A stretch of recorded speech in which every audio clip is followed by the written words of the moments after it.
ओम नमो भगवते वासुदेवाय। हर हर महादेव। स्वागत है आप सभी का हमारे चैनल पर।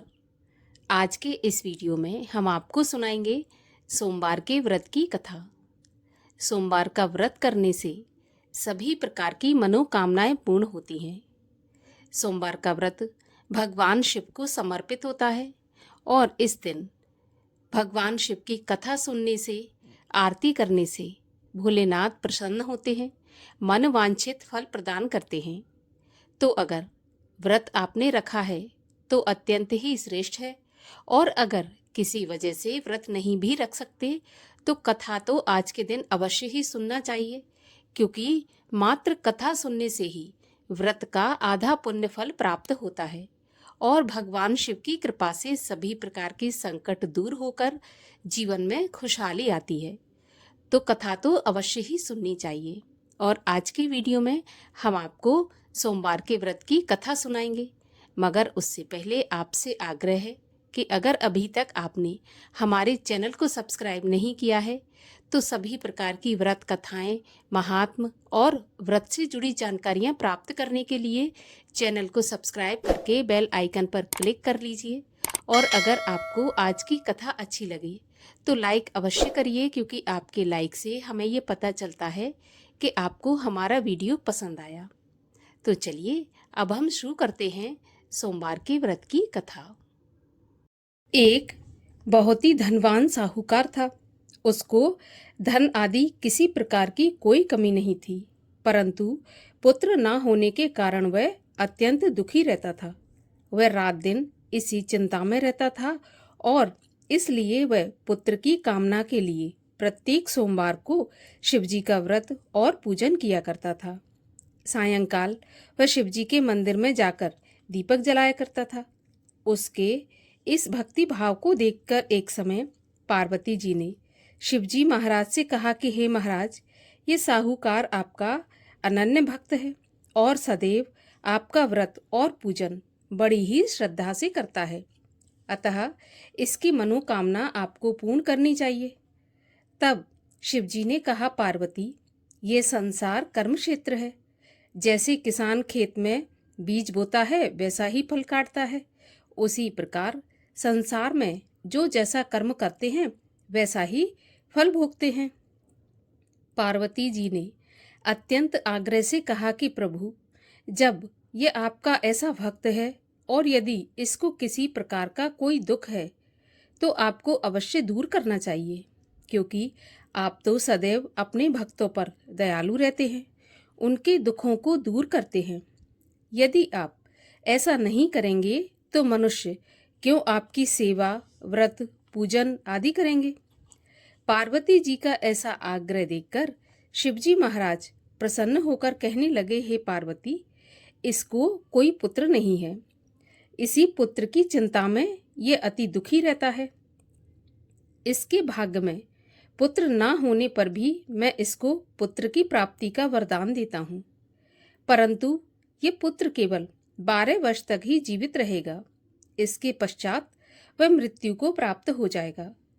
इससे अधिक मैं इसके लिए और कुछ नहीं कर सकता। यह सब बात साहूकार सुन रहा था। इससे उसको ना तो कुछ प्रसन्नता हुई और ना कुछ दुख हुआ।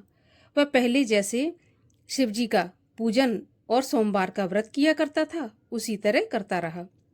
कुछ काल व्यतीत हो जाने पर साहूकार की स्त्री गर्भवती हुई और 10वें महीने उसके गर्भ से अति सुंदर पुत्र की प्राप्ति हुई।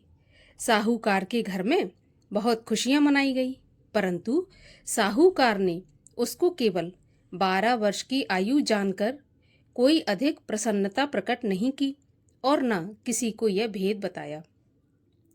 जब वह 11 वर्ष का हो गया तो उस बालक की माता ने उसके पिता से उसके विवाह आदि के लिए कहा, परंतु वह साहूकार कहने लगा कि मैं अभी इसका विवाह नहीं करूंगा, इसको काशी जी पढ़ने के लिए भेजूंगा। फिर उस साहूकार ने अपने साले अर्थात बालक के मामा को बुलाकर उसको बहुत सा धन देकर कहा, तुम इस बालक को काशी पढ़ने के लिए ले जाओ और रास्ते में जिस जगह भी जाओ वहां पर यज्ञ करते, दान देते और ब्राह्मणों को भोजन कराते जाना। इस प्रकार वह दोनों मामा और भांजे सब जगह यज्ञ करते और ब्राह्मणों को भोजन कराते जा रहे थे। रास्ते में उनको एक शहर पड़ा। उस शहर के राजा की कन्या का विवाह था और दूसरे राजा का लड़का जो कि विवाह के लिए बारात लेकर आया था, वह एक आंख से काना था। लड़के के पिता को इस बात की बड़ी चिंता थी कि कहीं वर को देखकर कन्या के माता पिता विवाह में किसी प्रकार की अड़चन पैदा न कर दें। इस प्रकार जब उसने अति सुंदर सेठ के लड़के को देखा तो मन में विचार किया कि क्यों ना दरवाजे के समय इस लड़के से दूल्हे का काम चला लिया जाए। ऐसा विचार कर राजा ने उस लड़के और उसके मामा से भी कहा तो वे राजी हो गए और साहूकार के लड़के को स्नान आदि कराकर दूल्हे के कपड़े पहना और घोड़ी पर चढ़ाकर दरवाजे तक ले गए और बड़ी शांति से सभी कार्य पूर्ण हो गए। अब वर के पिता ने सोचा कि यदि विवाह कार्य भी इसी लड़के से करा दिया जाए तो इसमें बुराई क्या है। ऐसा सोचकर उसने लड़के के मामा से कहा कि यदि आप फेरों और कन्यादान का काम भी करा दें तो आपकी बड़ी कृपा होगी और हम इसके बदले में बहुत कुछ धन देंगे। उन्होंने भी स्वीकार कर लिया और विवाह कार्य बहुत अच्छी तरह से संपन्न हो गया। परंतु जिस समय लड़का जाने लगा तो उसने राजकुमारी की चुनरी के पल्ले पर लिख दिया कि तेरा विवाह तो मेरे साथ हुआ है, परंतु जिस राजकुमार के साथ तुमको भेजेंगे वो एक आंख का काना है और मैं तो काशी जी पढ़ने जा रहा हूँ। उस राजकुमारी ने जब अपनी चुनरी के पल्ले पर ऐसा लिखा देखा तो उसने राजकुमार के साथ जाने से मना कर दिया और कहा कि ये मेरा पति नहीं है, मेरा विवाह उसके साथ नहीं हुआ और जिसके साथ मेरा विवाह हुआ है वो काशी पढ़ने गया है। राजकुमारी के माता पिता ने अपनी कन्या को विदा नहीं किया और बारात वापस चली गई। उधर सेठ का लड़का और उसका मामा काशी पहुंच गए।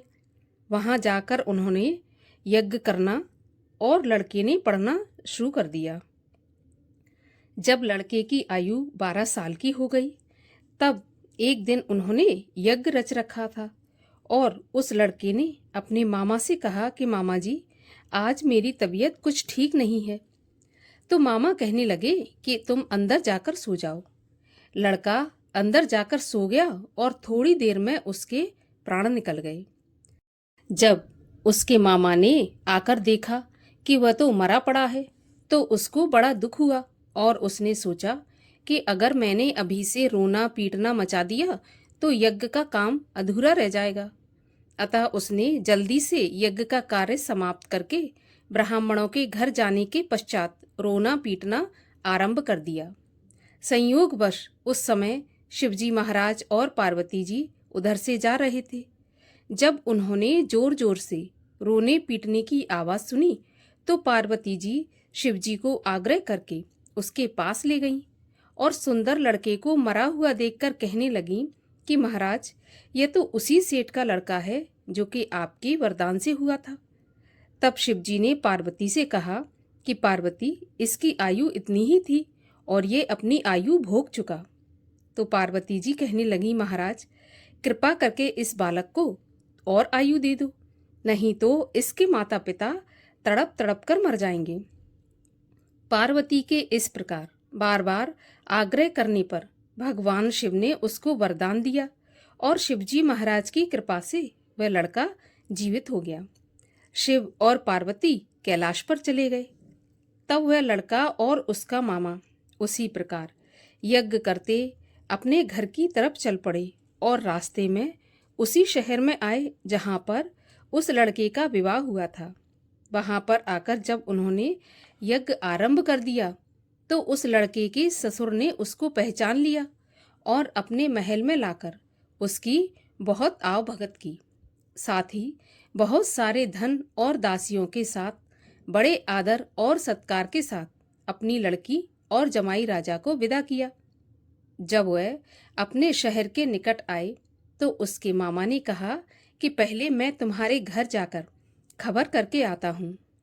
उस समय उसके माता पिता अपने घर की छत पर बैठे हुए थे और उन्होंने ये प्रण करके रखा था कि यदि हमारा पुत्र कुशलतापूर्वक घर आ गया तो राजी खुशी नीचे आ जाएंगे, नहीं तो छत से गिरकर अपने प्राण दे देंगे। इतने में उस लड़के के मामा ने आकर ये समाचार दिया कि आपका पुत्र आ गया, परंतु उनको विश्वास नहीं हुआ। तब उसके मामा ने शपथ पूर्वक कहा कि आपका पुत्र अपनी स्त्री और बहुत सारा धन साथ लेकर आया है। तो सेठ ने बड़े आनंद के साथ उसका स्वागत किया और वह बड़ी प्रसन्नता के साथ रहने लगे। इसी प्रकार जो कोई भी सोमवार के व्रत को धारण करता है अथवा इस कथा को पढ़ता या सुनता है, उसके दुख दूर होकर उसकी समस्त मनोकामनाएं पूर्ण होती हैं। इस लोक में नाना प्रकार के सुख भोग कर अंत में सदाशिव के लोक की प्राप्ति होती है। बोलिए माता पार्वती की जय, भगवान शिव शंकर की जय। और आइए अब करते हैं भगवान शिव की आरती।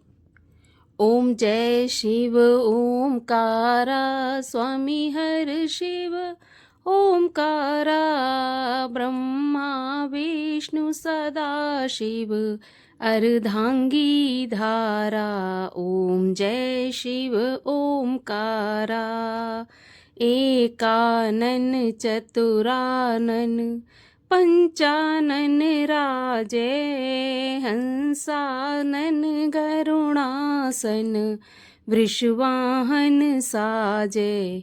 ओम जय शिव ओमकारा दो भुज चार चतुर्भुज 10 भुज ते सोहे तीनों रूप निरखता त्रिभुवन जन मोहे।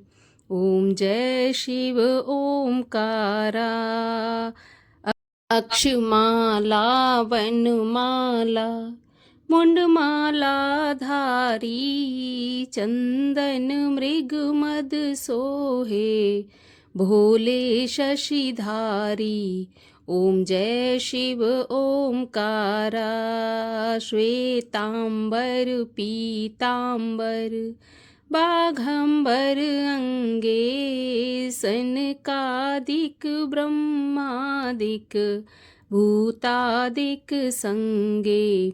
ओम जय शिव ओमकारा कर में श्रेष्ठ कमंडल चक्र त्रिशूल धरता जग करता जग हरता जग पालन करता। ओम जय शिव ओमकारा ब्रह्मा विष्णु सदा शिव जानत अविवेका प्रणवाक्षर के मध्य ये तीनों एका। ओम जय शिव ओमकारा त्रिगुण शिव जी की आरती जो कोई नर गावे कहत शिवानंद स्वामी इच्छित फल पावे। ओम जय शिव ओमकारा। बोलिए शिव शंकर महादेव की जय।